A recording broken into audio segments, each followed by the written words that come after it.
From the Daily Trust News Center, this is the News Hour. On News Hour tonight, group drags ECOWAS to court to stop military action as Emir Sanusi meets Nigerian coup leader. Reprieve as resident doctors shelve planned nationwide protest, say indefinite strike continues. Tailors count losses as suspected thieves set Gombe Old Market ablaze. And away from Nigeria, former Niger rebel leader launches anti-coup movement as impasse continues. Hello and welcome to News Hour on Trust TV. I'm Darshan Hussaina Usman. Now the news in detail. The 14th Fulani Emir of Kano, Muhammadu Sanusi II, has on Wednesday met with coup leaders of Niger Republic. The former governor of the Central Bank of Nigeria met the military leadership after the junta aborted a meeting with representatives of African Union, Economic Community of West African States, and a top U.S. diplomat.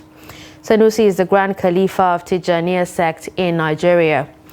The revered Nigerian economist met the junta leaders in company of the Sultan of Damagaran, the third largest city in Niger. The meeting comes a day before the gathering of ECOWAS leaders in Abuja. President Bola Tinubu, who is the chairman of ECOWAS, had scheduled a meeting for Thursday after the 7-day ultimatum that the regional bloc issued for the reinstatement of President Mohamed Bazoum elapsed.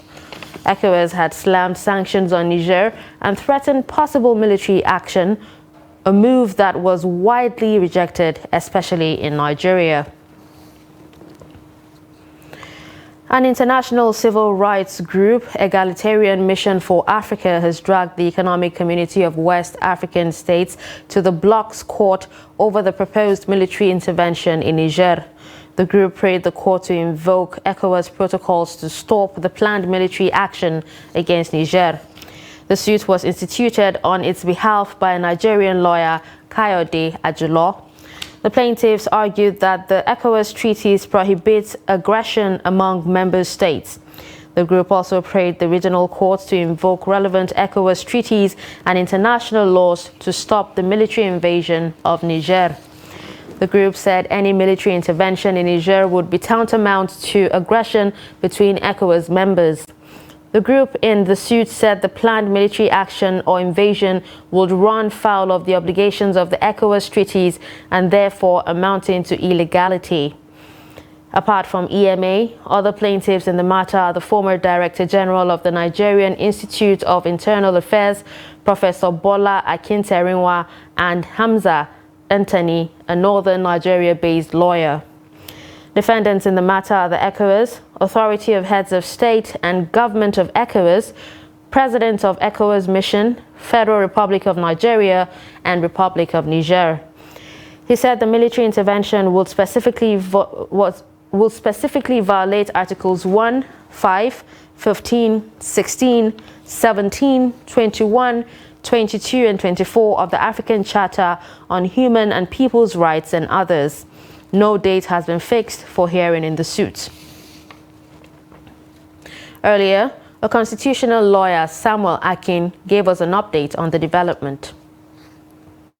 I think first, let me say that it's an unfortunate situation we find ourselves in West Africa at this period. Niger, we are not there, but from what we are seeing in the news, it's under attack, and attack also extends to democracy, and that is what initiated the Egalitarian Mission for Africa and other concerned citizens of Nigeria to institute this action before the ECOWAS court. The ECOWAS court has jurisdiction to determine matters that borders on enforcement of fundamental rights of member states. And as we all know, Nigeria, Niger, West African countries are members of the ECOWAS. And ECOWAS has a treaty on peacekeeping that has been signed by these countries. We understand the need to restore democracy in Niger, but however, the law has to be followed, not just by instigating external aggression on Niger at the moment. We understand that the military has taken over, but Articles 26, Articles 25, Articles 27 of the ECOWAS Articles on peacekeeping and resolution of conflict has provided for the guide and the steps to follow. So if this commission has failed to follow those guidelines, then we have a locus to go to the court, because as human rights organization, the ECOWAS has that jurisdiction, and we also have the locus to approach the court to see reason why this military aggression and intervention ought to be stopped. There should be peacekeeping first. It is when this peacekeeping has failed that you can proceed. The ECOWAS treaty was signed by host countries. And by signing that, you have given an undertaking that to exercise your sovereignty, you have to follow the due process of the law. The ECOWAS court has that jurisdiction to determine whether their action is right or not. Residents of Maigatari local government area of Jigawa State say they are currently living in a state of confusion and fear over the recent Nigeria-Niger border closure. Now this, they say, is due to the unpredictability of government's plans in the coming days, especially with Niger's junta not ready to yield to ECOWAS demands. Trustee Salim Umar Ibrahim, who was there, now reports. There is strict compliance with the directives of the federal government of Nigeria by the security operatives at both entry and exit points of Maigatari border. Petty traders and others offering ease of transportation, mostly commercial tricyclists, are also living in a tight situation amidst fear due to the border closure between Nigeria and Niger Republic. We are in a very tight situation. Everybody is just managing, but not happy. Relationship, businesses have been cut off. Everything has gone sideways. We get what we eat and feed our family here. A day, at least I get 7,000 to 8,000, but now we'll only get 700 naira, or at most 1,000 naira. According to residents and businessmen, all activities have been brought to a halt as most businesses have been cut off by the development. Within this week alone, this issue has brought hardship to our people, both in Niger and Nigeria. The relationship between us is long since the days of our forefathers. I used to go and buy camels, but since the time this started, I have not gone anywhere. There is fear and confusion, especially we that are living here at the border. Between us and Nigerians, it's just the border, but we are one. Our relationships have been brought to a halt. Both of us are imprisoned. We are really suffering. Maigatari border is one of the biggest, active and popular sharing boundaries with Guru and Machina in Yobe states, while on the other side shares border with Babbamutum, Zango and Mai Adua border stations in Katsina state. Adari is the immediate community in Niger Republic from Nigeria's Maigatari, with a neighboring village, Jobi, also sitting on the borderline between the two countries. Currently, there is no movement from all entry and exit points, with the exception of security officials. Salim Umar Ibrahim, reporting for Trust TV. All right, still on the Niger issue, we also have Yusuf Zango, opinion editor, Daily Trust, joining us to discuss the political development in Niger. Good evening, Yusuf, and thank you so much for joining us. Welcome. All right, now, former Emir Sanusi, was granted access and had a meeting with the coup leaders, unlike the delegates that were sent to the leaders, as the coup leaders, by the President Tinubu. Now, what is your reaction to this, and what does this actually say? Well, I think it's a good development, even what you said, and that earlier on, you remember, this former head of state, Abdulsalam Abubakar, and the Sultan of Sokoto were there. The reports we got was that they were restricted to the airport, and they didn't see the number one in charge or the second in charge. And all the discussions were ended at the airport, and they came back. And only yesterday also we had another report that the junta again denied landing or permission for the AU, UN, and ECOWAS US delegation as well. to come to Niamey to discuss with them. So this is a very good development in the sense that at least the outside world, more especially the ECOWAS, will have a feel of what the situation is really. Because it's very, very important we know what is in the mind of the coupists so that the relevant ECOWAS authorities will be able to take a correct decision on the situation. So, and also it also brings out the fact that diplomacy can be taken silently, because nobody knew when Emir Sunusi was going. Only we saw him there, and it must have been there was an underground arrangement for him to be there. He made the right contacts, and he was able to make it. Yes, he was in the company of the Sultan of the third largest city. Exactly. Yes. So he tapped his sources, and he got in there.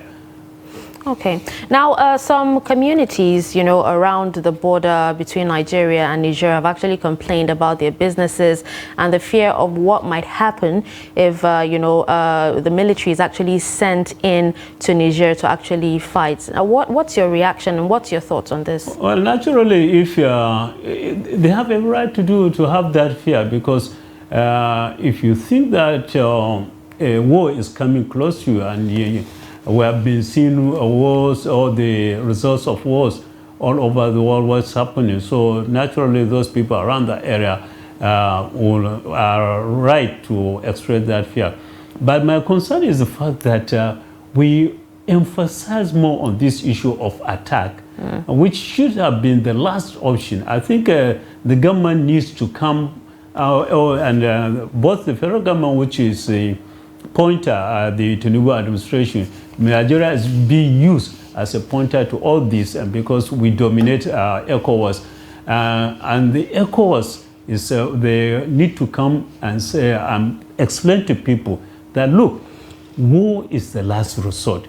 We need to take all other measures. If all other measures fail, that's when the issue of war. And it's not something that you can just come in tomorrow and say, look, I'm deploying troops. No, there are so many things that you need to put into account before you start attacking even a village, not talk of a whole country. And you remember, Niger is a vast country. So from where do we start? We share about 7 borders with them. So from where shall we start? So there is need to de-emphasize the issue of war for now. Okay. Now, what are your expectations and the likely resolutions, you know, on tomorrow's meeting, considering that the 7-day ultimatum, you know, given to the coup leaders to return President Mohamed Bazoum, you know, has expired? Well, I think they should do a very good assessment so that we do not fall into this, because it's very important they take their time and come up with concrete measures, because within these last few days, we have seen so many interests converging. The Russians are there, the US are there, and the French are there. So, and each one of them has its own interest to protect. Whatever happens, the effect will be on us, those in West Africa, or will be left. We saw what happened in Liberia. Largely, we took the brunt. Nigeria took the brunt. We deployed soldiers. We deployed our resources, money, and material, and we took all the load. So I think it's good for the heads of state to sit down and analyze the situation and see what options they have, and they should not just dismiss all the options and take the extreme ones. No, they should, because over time, these people have developed that resistance. So we should have a way to deal with them in a very simple and amicable way. All right, thank you so much, Yusuf Zango, for your time. Thank you for the analysis as well. All right, so that was Yusuf Zango, opinion editor, Daily Trust newspapers. Now moving on to more stories, and in health, the Nigerian Association of Resident Doctors have suspended its planned nationwide protests earlier scheduled to commence this Wednesday. President of the association, Oji Emeka Innocent, said the National Executive Council of the association arrived at the decision after its virtual meeting Tuesday night. He said the association would review the decision after 72 hours. NARD is currently on a nationwide indefinite strike and had earlier announced that it would commence daily nationwide protest and picketing of federal health institutions from Wednesday, 9th August at 10 a.m. Now, Dr. Nnamdi Ndezuma is the first vice president, NARD, and he speaks on the association's decision to suspend the planned strike and the out of their meeting with the leadership of the Senate. Take a look. We met with the leadership of the Senate, headed by His Excellency, Senator Godswill Abia, with other members of distinguished senators of the Senate, and we discussed in detail most of our demands. But as I said, there were some low-hanging fruits, which the senators on their own decided, were surprised that these issues had not been resolved. And they took it upon themselves and requested that we give them about 24 to 48 hours to resolve these issues. And that was why I said we now reconvened our next meeting, where we now suggested that if members at the next meeting, the next members now suggested that if we were able to see the number 3 citizen, and they have decided to ask for, for us to give them that concession, that we would extend the protest for 72 hours and to see what actions will be put in place before that time. And if the actions are palpable and reasonable, then the NEC will reconvene and take a decision. We have about 8 demands, but as I said, there were some that we felt needed immediate attention, and we had those that were very important. Now, number 1 on that list is the release of the circular for one-for-one replacement, where we intend to replace health clinical staff that have left the system, either exited the system, so that the workload would not take its toll on members. Number 2 is the release of the budgeted 2023 Medical Residency Training Fund, which was supposed to have been released in the first quarter, but we're currently in August and still nothing has been done. We also talked about the salary arrears owed to some members, and then skipping arrears. So there were some issues that could be given immediate attention, like the release of the circular for one-for-one, and then the payment of the Medical Residency Training Fund. So these were the issues that we have given the Senate some time to look into and see if actions can be taken with this, so that members can reconvene and take a decision. Still on health, no fewer than 21 cases of polio virus have been recorded in 5 local government areas of Zamfara state. The Sultan of Sokoto, Saad Abubakar III, made this known during a meeting with traditional rulers from volatile communities in Gusau, the state capital. The meeting was organized by the National Primary Health Care Development Agency in collaboration with the Sultan Foundation for Peace and Development and the Northern Traditional Leaders Committee on Primary Health Care. The report. Gathered in this hall are the traditional rulers from hard-to-reach communities where several polio virus cases have been recorded. The meeting, according to the Sultan of Sokoto, Saad Abubakar III, who was represented by the coordinator of the Sultan Foundation for Peace and Development and Emir of Argungu, Ismail Amera, was to discuss how best to eliminate the spread of polio virus by ensuring children at hard-to-reach communities receive the polio vaccination. In some states, they were even able to give us the age of children and their number in displaced camps. So it is using this data. But in Sokoto, we invited the 40 districts, 16 from KB and 24 from Sokoto. In Zamfara, we have 129 such districts. And mind you, a district can have up to 12, 20 communities. The executive director of the National Primary Healthcare Development Agency, Faisal Shuaib, represented by Incident Manager, National Polio Emergency Operations Center, Abdul Qadir Usman, said the agency is committed to reaching children in communities which health workers cannot access as a result of the insecurity. We must strengthen partnerships with security agencies to create safe corridors for our health workers. Their commitment to this cause is commendable and ensures that our health workers can carry out their work without fear. Secondly, community engagement is very important. We acknowledge the traditional institutions as one of the pillars of our communities. The Emir of Bakura, Bello Sani, assured that the traditional rulers in Zamfara state will support efforts to flush out polio virus in order to guarantee the overall well-being and health of children. Our effort is to ensure that we reach every eligible child, no matter where he is, no matter what the challenges are. We are all here to tell us the position and the problems and the challenges in your communities so that solutions can be found to be sure that we don't miss any child in this state. The meeting attracted 121 traditional rulers from affected communities, representatives of the United Nations Children Education Fund UNICEF, World Health Organizations WHO, and other health partners.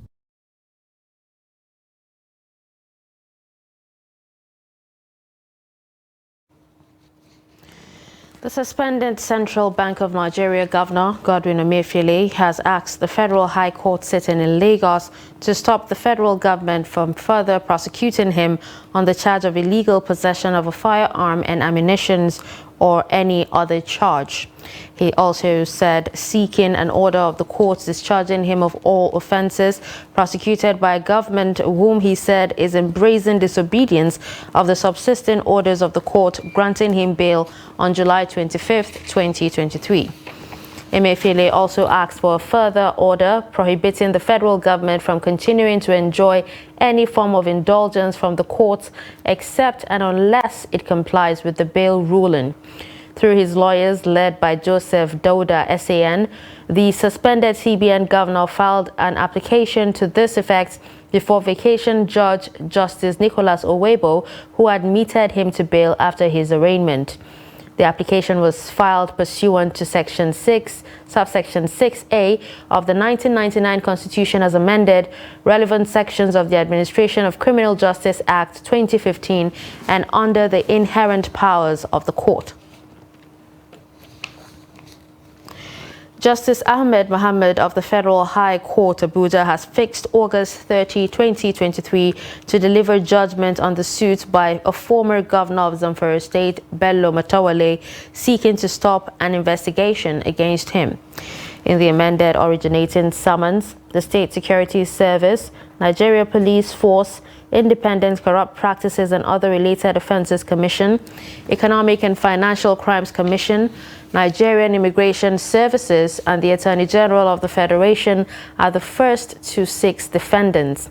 Matawalle, a ministerial appointee of President Bola Tinubu in the suit, sought a declaration from the court with regard to the judgments delivered by Justice Aminu Aliyu on May 31, 2023, between the government of Zamfara and the EFCC and others, that the 4th defendant has no authority or power to conduct an investigation, direct or cause to be directed any inquiry or investigation, and or prefer any charge against the plaintiff, his family, associates and contractors to the Zamfara State government in respect of any money or funds belonging to the Zamfara State government.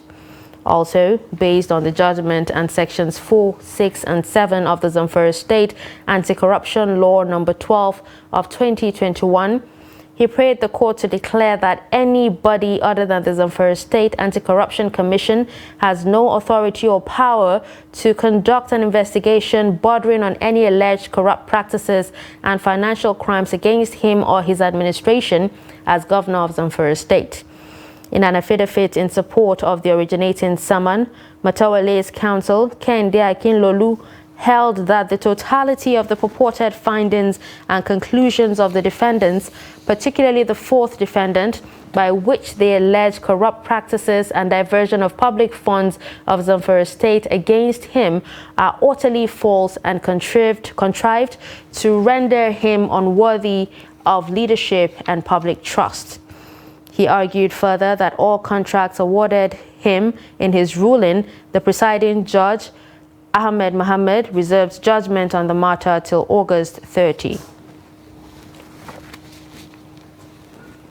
You're watching Trust News Hour. Coming up after the break, we'll take a look at plight of fish market sellers. Do stay. This is Trust TV, documenting the Nigerian story.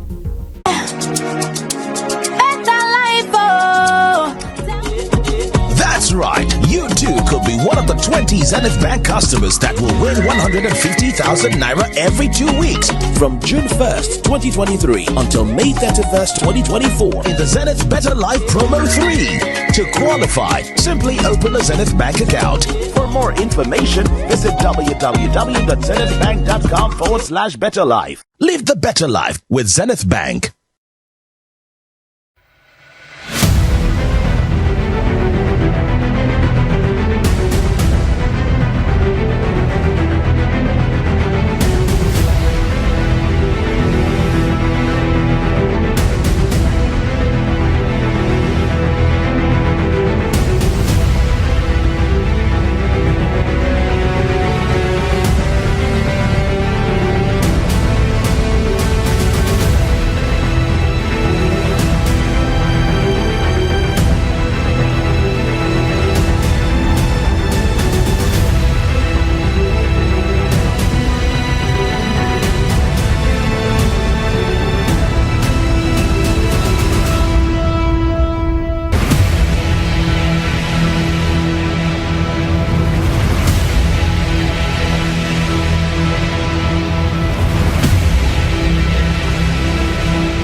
Welcome back and thanks for staying with us. You're still watching News Hour on Trust TV. A recap of our top stories. We told you that group drags ECOWAS to court to stop military action as Emir Sanusi meets Nigerian coup leaders.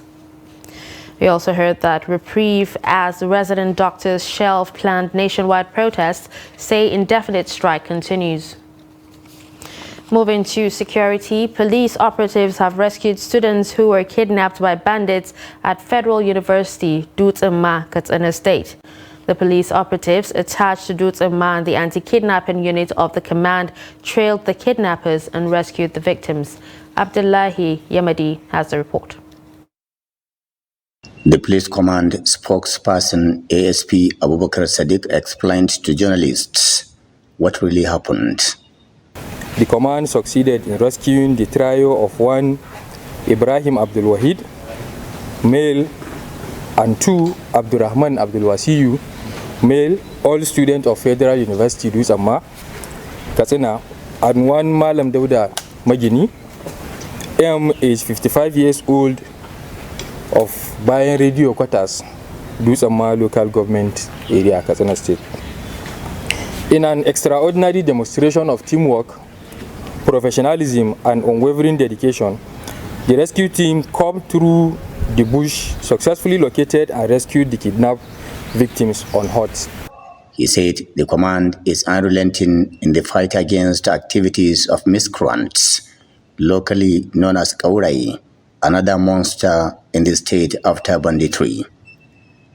Assistant Inspector General of Police in charge of Zone 14, Katsina announced arrest of members of a notorious syndicate of armed robbers and car snatchers who specialized in terrorizing residents of Abuja, Kano, Kaduna, and Katsina. The detectives instantly searched the suspect and recovered the following items. One English pistol that is here with me here, you can see it. A TASA security device, this one is used by police officers. A motor vehicle plate number Niger Suleja 96 GK is here. There is another one also with a Dubai number, this one. 3 plate numbers were recovered. 5 ATM cards, bank token was also recovered in his possession.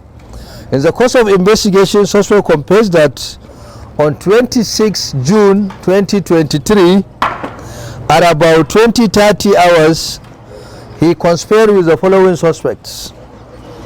Arafat Yahaya, male age 20 years of Dutsenma Quarters, Katsina. Ahmed Lawal, male age 21 years of Peeling Pipes, Quarters, Katsina. And also one Al-Amin Indubisi, who is presently at large. They attack one Kingsley Agubuta, male age 31 years of number 5 Winners Way, Dawaki, Abuja, at gunpoint and robbed him of his motor vehicle, Toyota Corolla LE. Katsina residents are hailing both the zonal office and the state police command for the numerous efforts they are making in restoring peace in the state. Abdullahi Ismayamadi, Trust Television News, Katsina. The recent job racketeering scandal involving senior officials of the Federal Character Commission at a public hearing by the House of Representatives is generating keen reactions among Nigerians. Some see the allegations of corruption amongst the top civil servants as a recurring decimal, saying the findings have rendered the various anti-corruption measures passive, including the integrated payroll and personnel information system meant to discourage corrupt tendencies amongst civil servants. Trust TV's Shafi'u Suleiman reports.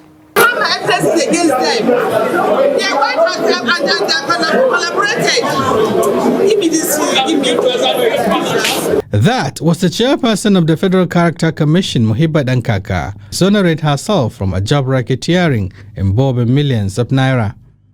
Her defense is, however, in sharp contrast from that of the victims of the job racketeering. My brothers, Nuruddin M. Yaro and Abdulrazak M. Yaro, paid the sum of 2 million naira to Badamasi A. Jalo's account on 2nd August 2022. Badamasi A. Jalo is working with Kolo Haruna, and the money paid into his account was for the employment with Federal Character Commission. They cleverly took our appointment letters from us, and they promised to regularize us, that we should be patient. So on those bases, we had the development of this investigation, and the chairman went on air saying she has wrote a letter to disengage us. So to me, how can I be engaged for 2 years waiting for posting?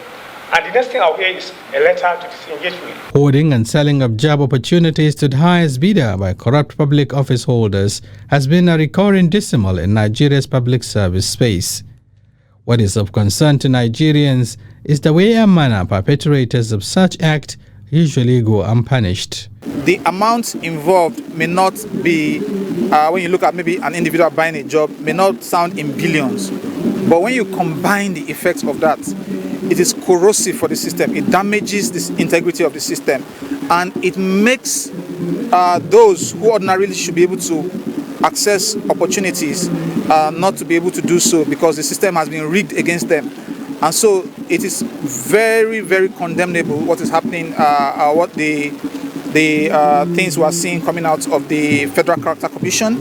I think in the spirit of an anti-corruption drive, the new administration of President Bola Ahmed Tinubu should immediately order an independent investigation. While investigation of abuse of IPPIS in MDAs by the House of Representatives continues, this civil rights activist is of the view that the Tinubu administration must take decisive measures against job racketeers whose action denies others the opportunity to secure government jobs in addition to draining the nation's scarce resources.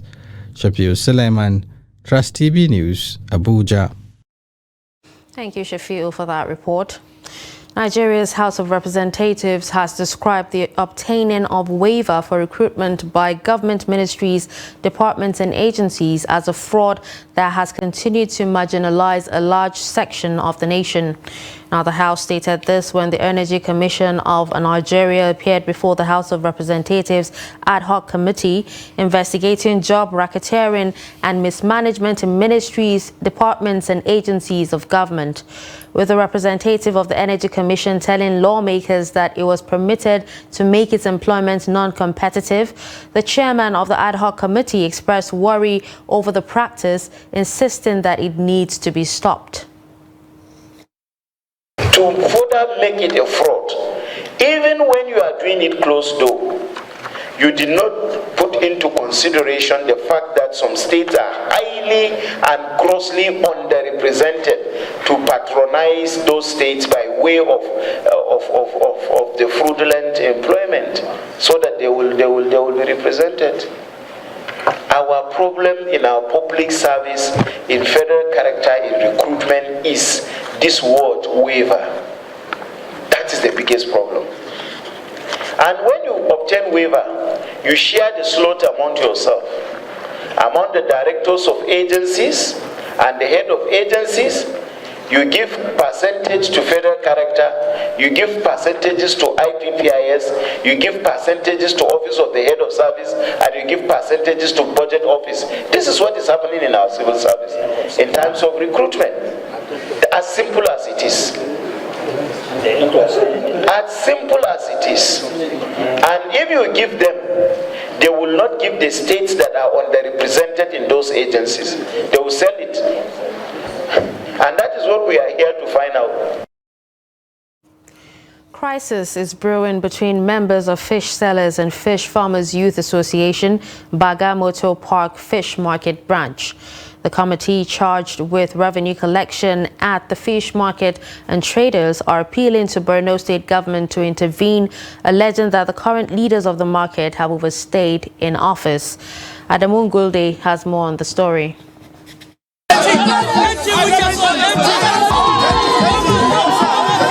The chairman Fish Sellers and Fish Farmers Youth Association, Abubakar Abacha, said though they appreciate the state governor Umar Zulum for reopening the market, but wants government to address the injustice meted out to them by the committee handling fish business at the Baga Road Fish Market. He also alleged that the committee is collecting revenue without issuing receipts, attributing this to overstay of the leadership of the market. He urges the government to look into the matter with a view to preparing solutions. The leadership of the market is affecting the market. Some people have taken it personal, which is making the market to fluctuate. Chairman Sokoto Kebbi Zamfara State residents in Borno, Usman Maude, urged the state government to look into the situation and proper solution in the interest of fish, suggesting that a caretaker committee be set up. My members constitute 80% of fish sellers in Borno, and I have been complaining on the issue of the revenue and calling on the government to do the needful. A fish trader, Bintu Bukar, said the revenue charges are draining their earning in the market. We are calling on the government and the concerned authority to help solve the problem, as it will help in reducing the prices of fishes in the market. Responding to the allegation, the National President Fisheries Cooperative Federation of Nigeria, Muhammad Laminu enjoined members to channel their grievances to the appropriate authority, describing their actions as gross misconduct, saying the committee was constituted by the state government to revive business activities in the state and will not in any way support injustice. All fish that are coming, they will not be allowed to come into the market to upload unless the revenue is paid. Because after the payment of the revenue, we have to transmit the receipt and the evidence of payment to the Attorney General, to the military and all other people before they allow.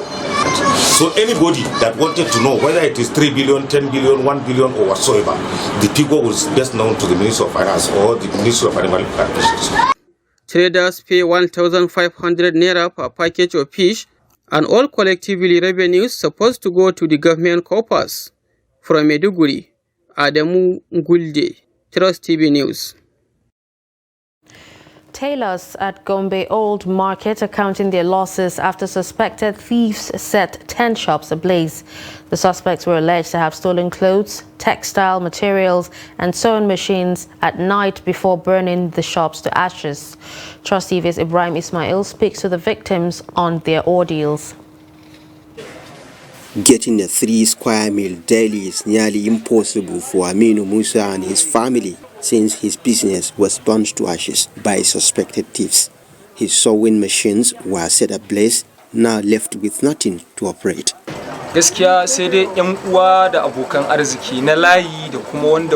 My family depends on food or money donations from friends, because the suspects have carted away our tools and burnt the rest.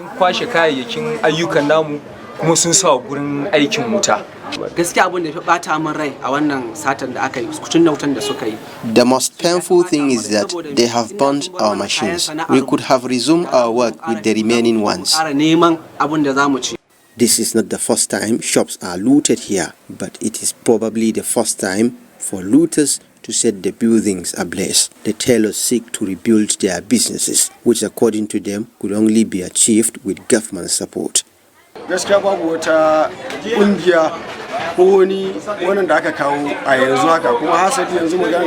are yet to receive any assistance. As I speak to you, the victims don't have food.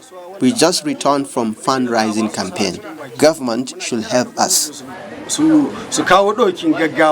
Although it is not clear who are responsible for the attack, the shop owners are calling on security agencies and the government to investigate and bring the perpetrators to justice. Ibrahim Ismail, Trust TV News, Gombe.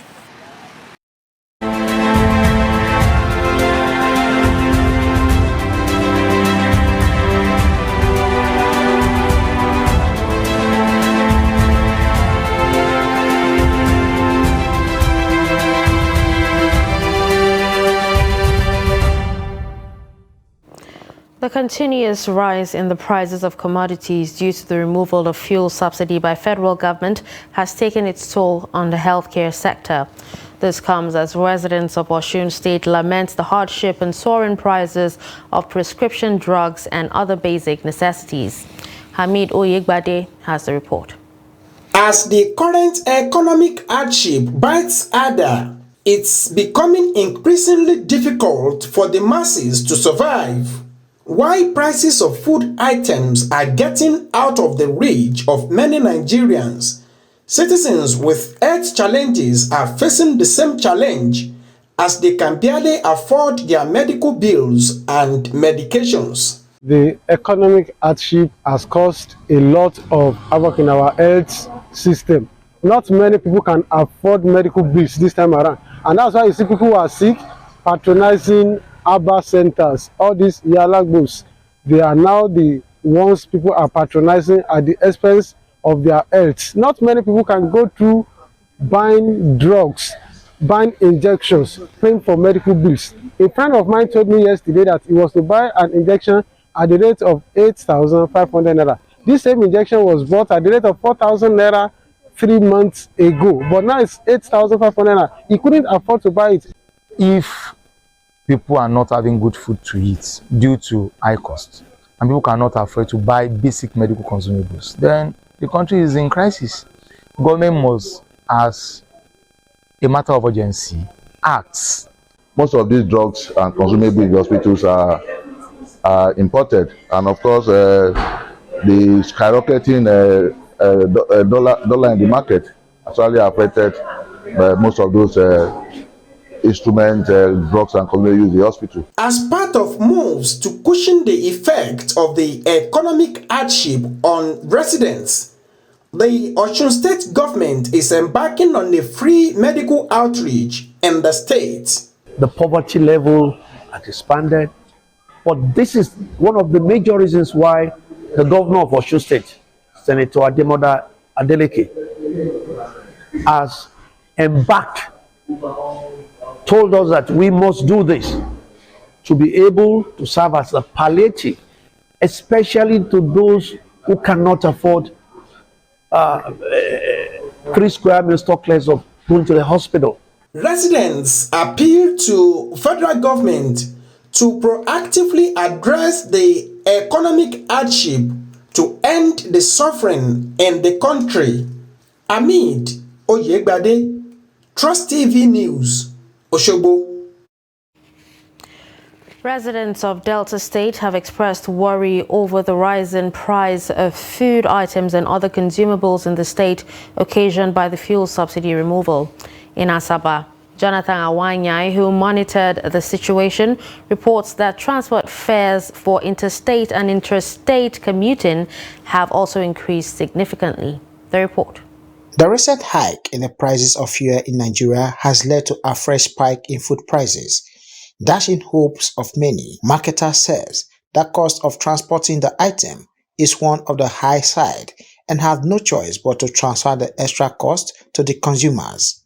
Before, motor carry one bag from not to here. They carry 5,000, 4,000, but now 8,000, 7,000, so they carry them. That is why if you no sell onions like 50,000, you no go get, you go lose about your business. I'm calling the government is to find solution. They know the appropriate solution. But all the things we buy now, so they spoil. Not customer to buy. Residents stated that buying food items had become tough as prices continue to soar and household commodities are getting out of reach of the common man. Now, everything don't high. A gardener where they sell 800 before. Now a painter is 1,500. Now they buy them. And everybody just there in bondage, in short. Others lamented that the cost of living in Nigeria was high and getting money was difficult.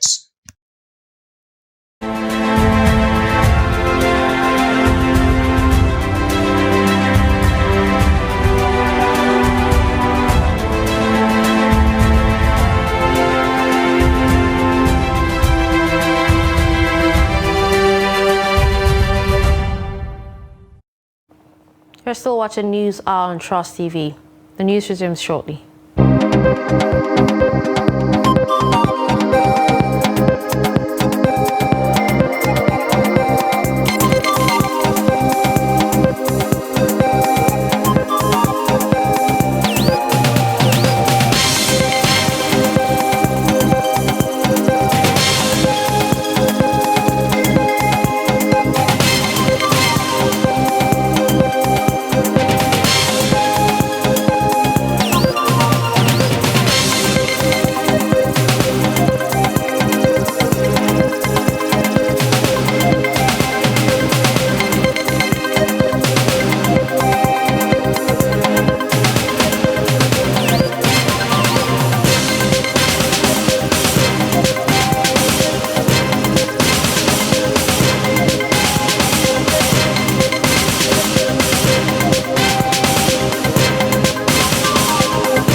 Welcome back. Now moving to business. Based on available statistics from the National Bureau of Statistics, 4 out of every 3 businesses in Nigeria will fail within its first 3 years. This means that 80% of businesses will crumble before the 5-year mark, while 50% will fail within their first year. However, the establishment of the Smithson Act 2003 was part of the federal government's moves to address the high rates of poverty, unemployment, and address the major challenges faced by SMEs in Nigeria. Trust TV's Chamunda Beng in this report delves into the challenges and success stories of small and medium businesses. Nigeria currently has about 36.9 million SMEs, which account for 96% of businesses and 84% of employment. SMEs also contribute 50% of Nigeria's GDP. From the above indices, it is evident that SMEs play a major role in the nation's economic development. However, in spite of these contributions, SMEs have struggled to survive. Small business owner Valentine Anosike gives an insight to some of the challenges he has endured while trying to grow his business. We started with plantain chips. That was basically the only product we were producing then, though we are not big in the market at that point because of now that number capacity, and also it posed a challenge because we couldn't access some supermarkets and some of our customers. Yeah, funding was an issue because we couldn't access funds, to actually expand the business. One major problem that SMEs face is that of demand and acceptance by their potential consumers. About 40% of businesses fail due to this reason, with 19% of them being outcompeted. According to farm-to-table consumable producer Amal Umaru, finding her niche market has been quite difficult. For most, business as usual is just about your profit. It's not also about the ethics behind it or the, sorry to say, but the true benefits of it to your body. And so it was difficult for me to make people understand and value what it was that we were doing as, I guess, market disruptors. Of course, financing, it was very difficult. Financing, exposure as well to people and to different companies and those who are actually interested in what we were doing. With the aid of programs designed by the Small and Medium Enterprises Development Agency of Nigeria, SMEDAN, both entrepreneurs who were beneficiaries of SMEDAN's FAST programs were able to build and expand their respective businesses. Okay, well, before SMEDAN intervened, we had about 5 registered products, but after SMEDAN intervened through the OLOP program, we were able to acquire a facility and I was able to register about 6 extra products. So right now we have about 11 registered products in the market, which also helped to increase our production capacity. Filling up that knowledge gap and also welcoming people like us from the artisan and also from the small quantity, small scale, or small batch producers, and getting us the acceptance from other places and still getting us the funding as well was very important, and it was thanks to SMEDAN. People are a lot more welcoming. Yes, shops as well, supermarkets, and also the fact that we have customers from across the country is sort of a testament to that. Much like Umaru and Anosike, entrepreneurs now have a new challenge to add to their existing ones, and that is the subsidy removal policy. Though well needed, the policy has affected their profit margin as the cost of fuel has now risen to 617 naira per litre. However, the Director General of SMEDAN, Olawale Fasanya, says entrepreneurs should remain resilient as the government finds suitable solutions. I believe that eventually SMEs will come out stronger. Nigeria will be better for it. It's just the initial problem that you face when there are economic shocks. But like I said, we now have to find new ways of doing things, and that's why we're here. One, we've started talking to SMEs. You have to work in clusters. You have to work as associations. You have to come together. So that if you are sourcing raw materials together, it means you achieve economy of scale, and that is why we came up with the common facility centers, where SMEs do not have to invest solely in providing energy. They don't need to invest solely in even the equipment they need for their production. Even packaging can be outsourced from the Common Facility Center. And they will start selling the idea to state governments, to the federal government, to to let us see how we can create common facility centers for SMEs. So especially even those that are already in business, they can now use these common facilities because it's going to reduce the cost of input into their production. Umaru and Anosike lauded the efforts of SMEDAN on behalf of themselves and other beneficiaries and encouraged them to keep doing more to help Nigerian SMEs. According to SMEDAN, the organization will continue to do its best in promoting as well as solving major issues confronting SMEs in Nigeria to promote economic development within the nation. Chamun Dabeng, Trust TV News, Abuja. On the international scene, Council of Resistance for the Republic has been formed by a former rebel leader and politician to oppose the military junta that took over power in Niger on July 26. This is the first sign of internal resistance to the coup in Niger. Risa Agbola said in a statement on Wednesday that his new Council of Resistance for the Republic will strive to reinstate ousted President Mohamed Bazoum, who had been in detention at his residence since the takeover. Mali and Burkina Faso, who are backing the coup leaders, also appealed to the United Nations to prevent any military intervention. Niger's coup leaders were denied entry to African and UN envoys on Tuesday, resisting pressure to negotiate ahead of a summit of ECOWAS on Thursday. According to Agbola's statement, the CRR supports ECOWAS and any other international actors seeking to restore constitutional order in Niger, which he added would make itself available to the bloc for any useful purpose. The CRR members said several Nigerian political figures had joined the group but could not make their allegiance public for safety reasons. Agbola played a leading role in uprisings by Tuaregs, a nomadic ethnic group present in Niger's desert north in the 1990s and 2000s. 41 people are believed to have died after a boat capsized off Tunisia, according to Italian state Rai television that cited 4 survivors who were accused or rescued and brought to land on Wednesday.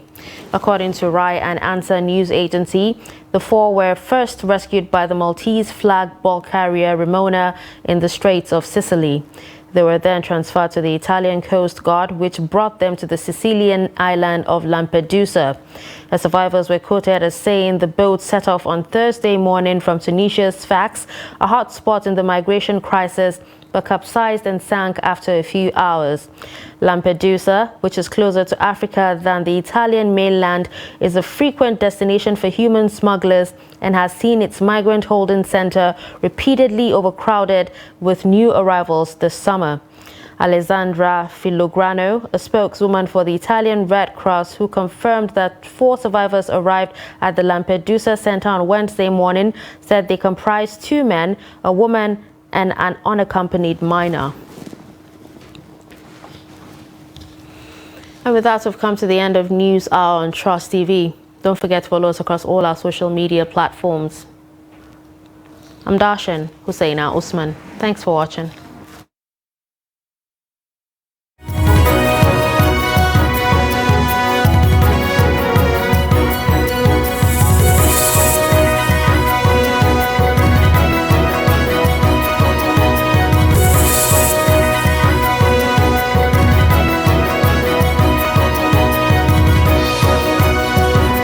From the Daily Trust News Center, this is the News Hour.